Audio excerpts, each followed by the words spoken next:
Hello and welcome to Connecting Society, a podcast about how everyday data can shape our lives. I'm Shada Kashef-Tomlins, Senior Public Engagement Manager for Administrative Data Research UK, or ADR UK to me and you. And yes, I've changed my name. I got married recently. That's very exciting. And I'm Mark Green, Professor of Health Geography at the University of Liverpool, and someone who occasionally dabbles in AI from time to time as part of its research, at least when he's not acting as your guide to the wonders of administrative data here. In this podcast, we're exploring all the different ways in which the information that's collected about our everyday lives, from our interactions with health services, our voting behaviours, police and crime reporting, educational achievements, and more, is used by researchers and policymakers to make better decisions to support society and make the world a better place. So, Shada, on a scale from Skynet to Bender from Futurama, what do you think and feel about AI? Ooh, that's a good question. And I'm going to answer that with a question. What do you mean by AI? Well, I think it's probably hard to avoid AI in our lives because it's just everywhere, but none of it's really artificial intelligence in the purest sense of how it's kind of defined by all of the kind of great thinkers. And I think a lot of, places they kind of say they're using AI, but they're not actually using AI. There's large language models when helping me write emails. That's very different to, say, some sort of robot like Bender from Futurama, who has a full understanding and has thoughts and feelings about their life.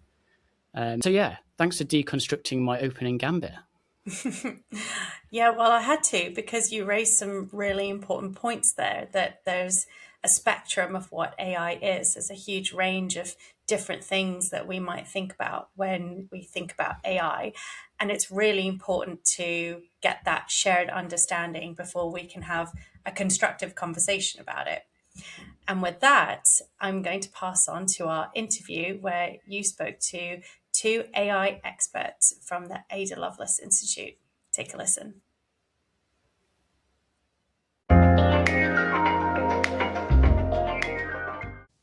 Today we are talking about AI, or artificial intelligence, and how it's changing our lives. 10 years ago, AI was the stuff of futuristic movies, often through some sort of rogue system that was trying to kill us all, or just a normal part of our everyday life. And yet today it's hard to get away from it. It seems like we're approaching the latter of those, and hopefully not the former of them. Whether it's helping us to write emails, summarizing content or data, or creating an image of me riding a dinosaur, AI is suddenly just much more accessible to us in our everyday lives. And that's even before we start talking about autonomous cars or robot factories.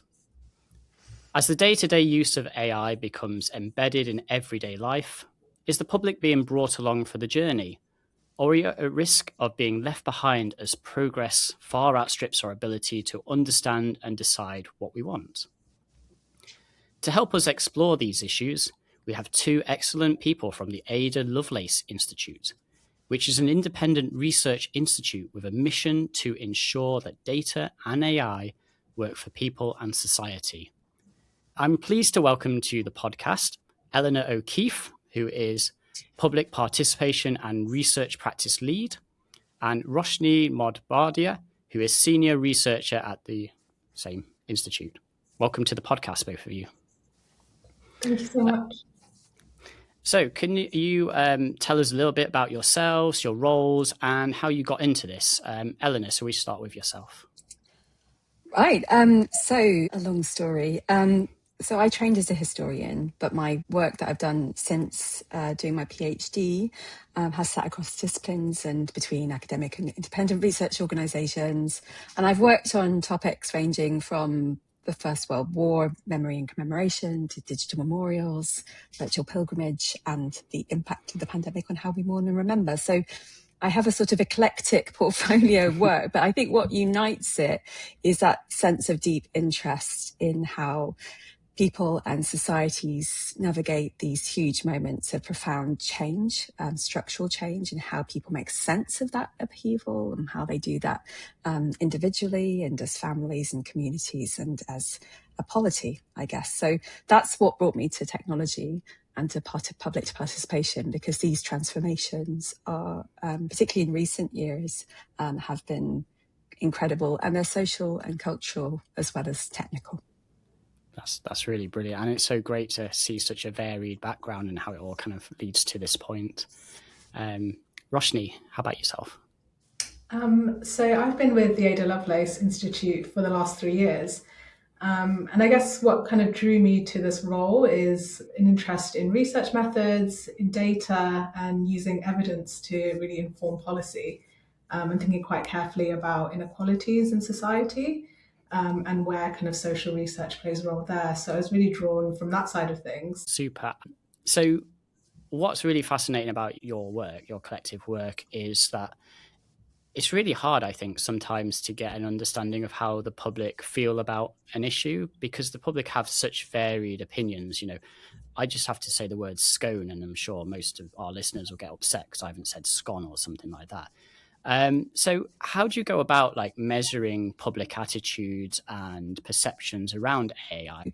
I think one of the biggest questions that we were struggling with in terms of thinking about this podcast is, what is an attitude, and can you be said to measure it in the first place? So we were talking about how we saw attitudes as being, perspectives, positions, how people orientate themselves towards a social and political issue, perhaps. And as you've kind of hinted at in the question, people can have lots of different attitudes, and it's highly interpretive, and they're not stable. So they're not these objects that we can go out and categorize in a sort of, or capture in an attitude net. But I think, as I hope we'll communicate today, when you start asking those questions through these different instruments, you actually intervene in the world that you're creating. And you have to approach that incredibly sensitively, because it involves very deep questions about people's relationship to the state, about communities, about their identities and their sensitivities. Yeah, just to kind of add on to that. So as you've mentioned, Mark, that we use different approaches to kind of measure and capture public attitudes. Survey methodologies are one of those methods. I lead on Ada's kind of national surveying of public attitudes to AI. And we really are thinking about the different frameworks that we can use to kind of guide us in measuring public attitudes and contextualize what we're finding there. But what's quite interesting for us is that we see that even in doing so, there's subjectivity. Attitudes aren't a fixed, stable thing, as Ellie mentioned, that we can just capture. And so previously in our quantitative work, we tried to categorize people, and we looked at things like gender and age, their ethnicity, their socioeconomic background. And we're really thinking about how we need to look at these factors in combination with one another, and drawing from intersectional frameworks as one example to kind of guide us in doing this. But even here, we face a subjectivity. And how do you measure that? How do you, where do you set the boundaries? How do you define a specific aspect or trait that you're trying to capture here?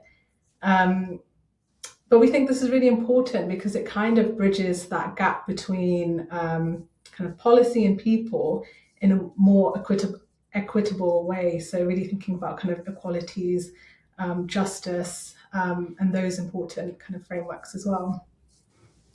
I mean, there's a lot to unpack in all of this. So could we go through like kind of an example of the kind of complexity, I guess, in capturing people's views around AI? I think the broad point too is to recognise that AI in itself is not a fixed or stable category that it refers. And there's quite a lot of controversy around that the term artificial intelligence is a sort of umbrella, and it's used to capture lots of different kinds of technologies that might be used in different ways, might be made by different people for different people. And therefore you have a situation of, which technologies are you asking people about? What do you really mean when you're talking to them about AI?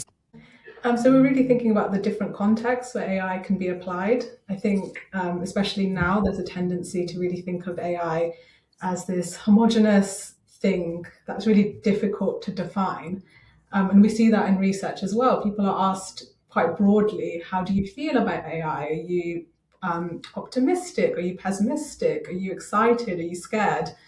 And that's a really difficult question to answer. So instead, we've looked at kind of specific applications. So thinking from the really mundane to, facial recognition for unlocking a mobile phone, to use cases that are a lot more high stakes. So, facial recognition in policing and surveillance. There's more behind the scenes use cases as well. So where local services might be using an algorithm to determine your eligibility for a specific service, thinking more ahead to the future. So kind of, you mentioned kind of autonomous vehicles, and the use of kind of robotics in health and healthcare. Attitudes are quite multifaceted when you ask in a user use case approach to measuring them.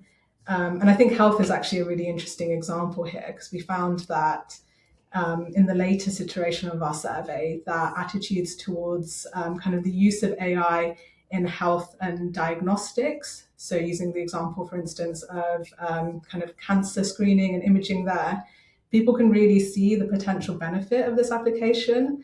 There's even, potential optimism around this improving healthcare in the long term.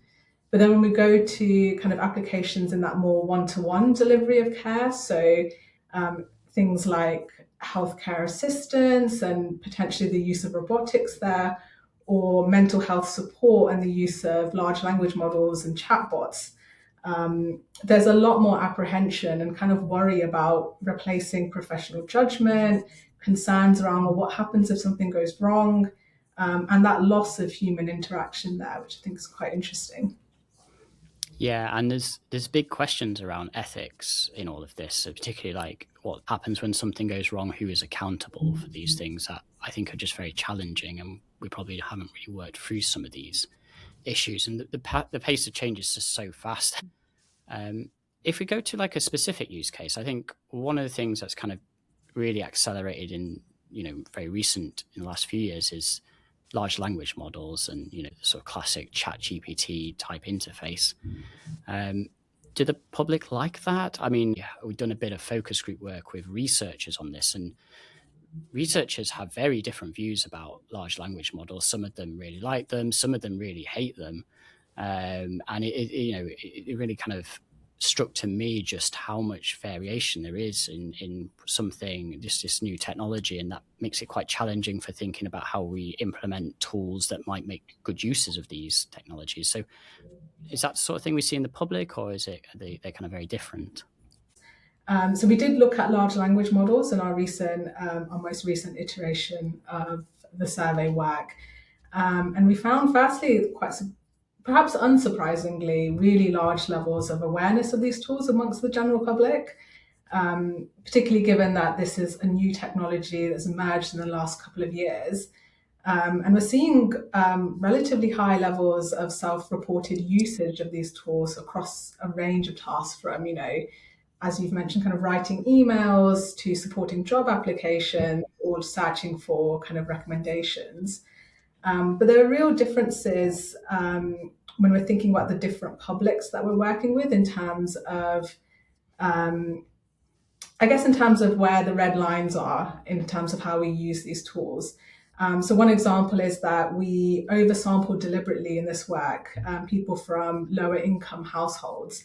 And we actually found that those were the people who were the most closed off to the use of these tools across the majority of the different examples that we gave. So there are people who are saying that, no, I have not used this tool for XYZ purpose. And I also wouldn't be open to doing that in the future as well, which I thought was quite interesting. And just to build on that from a qualitative point of view, I'm going to give the example of a project that we did about, nearly 18 months ago now, called Making Good. And that was a really community-centred look at what AI in the public good could look like. So we recruited from 3 different communities in the UK, from Belfast, Southampton and Brixton. We worked in partnership with community researchers there to create these deliberative spaces where people could first explore what good meant to them, then learn together what AI was and what it could mean for them, and then put those two things together at the end. So we really wanted it to be led as much as possible by the publics who often are not included in these conversations.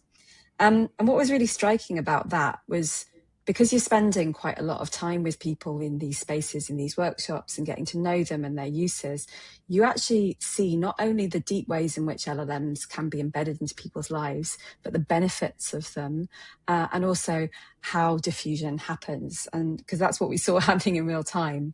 Going back to the point that you're asking about LLMs, lots of people thought they were brilliant because they could help them in ways that they needed. They could help them do things that help them rebalance power. So write letters to landlords or complaints or deal with bullying at school. It helped people who didn't have English as a second language to advocate for themselves. And for some of our participants, it helped as a translation activity to help us talk to them and for them to feed in terms of what they wanted for AI in the future. Particularly, there was a very moving example of a guy who was waiting for his application result from the Home Office and was using ChatGPT to talk about how worried he was about whether his application was being read with an AI tool and not with a human empathetic brain. So, and one of the strongest sets of, I guess, empowerments in that workshop was from people who had been really left out of the education system because they had had undiagnosed ADHD or learning difficulties like dyslexia. And ChatGPT or other tools, Gemini, Claude, take it as you will, had changed their lives.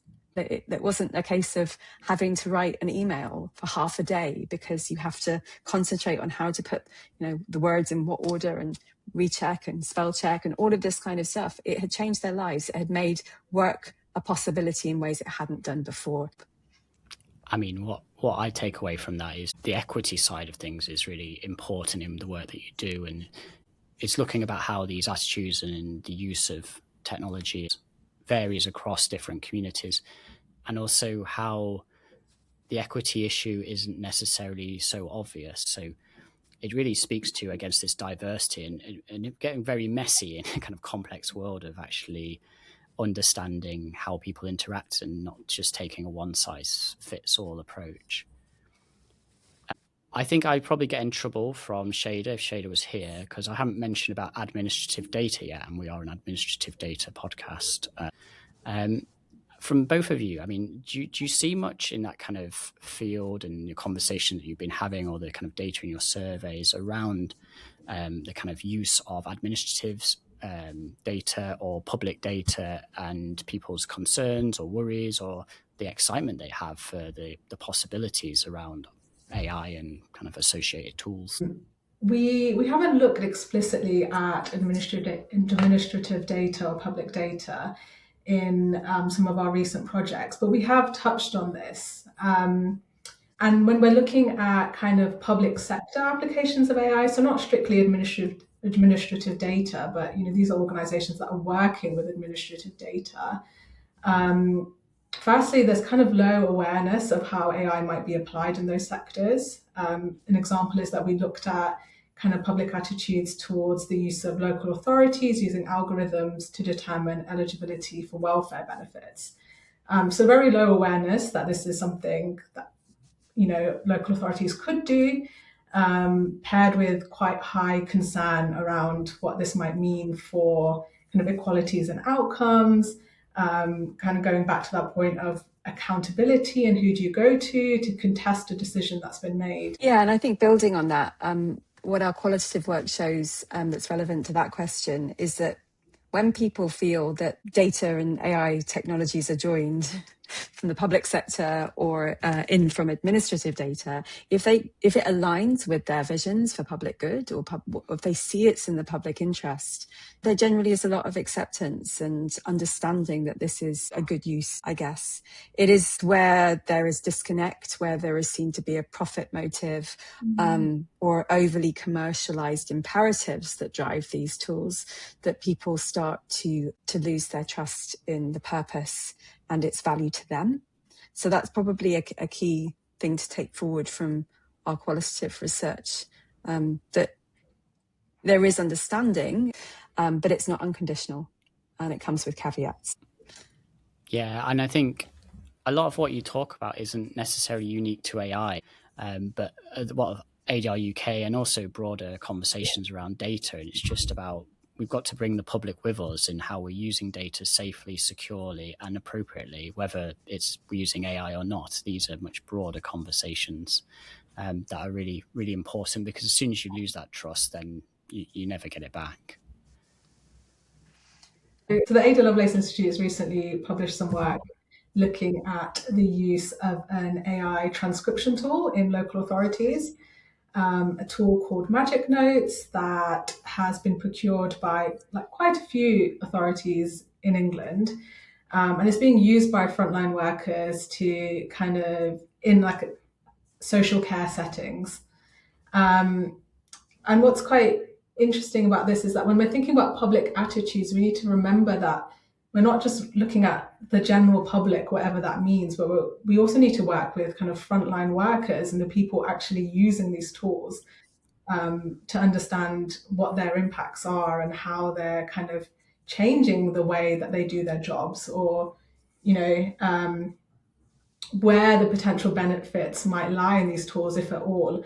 And that work really looks at, our procurement processes, like how do we, what are the kind of checks and balances we put in place when we're, using AI tools in public services. And it also kind of probes that question of what does evaluation mean in this space? And I think really having that frontline worker, the people deploying these tools, is an important aspect there.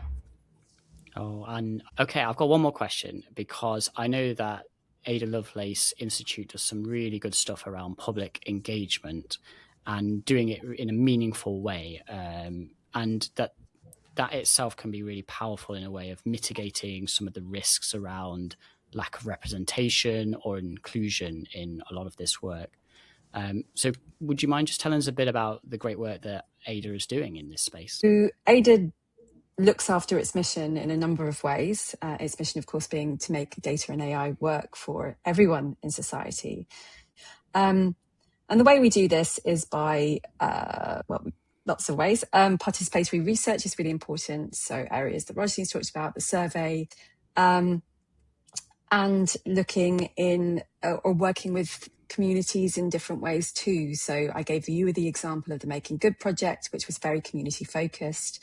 Ada has lots of other examples, like a peer research project called Access Denied, which I highly recommend people look at, which really explored what it meant, what digital healthcare service meant for people who were living with poverty, and what they really needed from their healthcare in the first place. So there are some ways that we can really dig into the emergent landscapes in AI, and we can learn important things about who's being affected, how they're affected. But that's that's learning after the harms or benefits have happened. So what we're also trying to do is look ahead to models and knowledge that might give us better understanding of how we avoid that happening in the first place.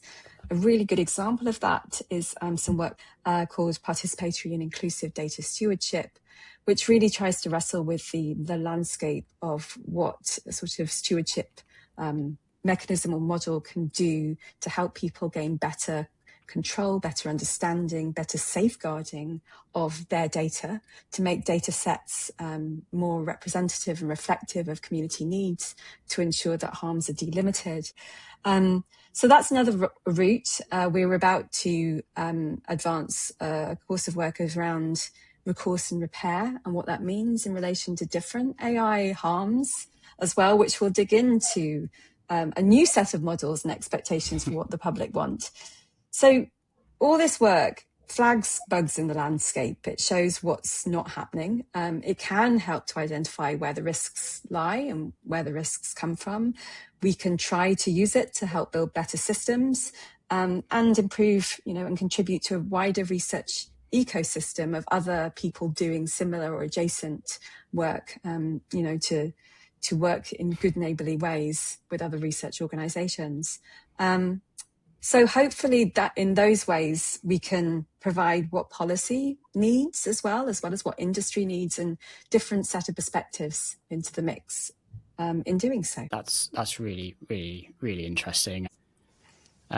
Well, unfortunately, we're out of time. I would like to have another half an hour and to talk about AI more generally, because it's been really fascinating. It's the sort of thing I'm very interested in. So Eleanor and Roshni, thank you very much. You've been so good, and it's been really good having you on the podcast. You're very welcome. It's lovely to be here. We'll come back for another half hour. Yes, thank you so much. And we're back. So, Shada, what did you make of all of that?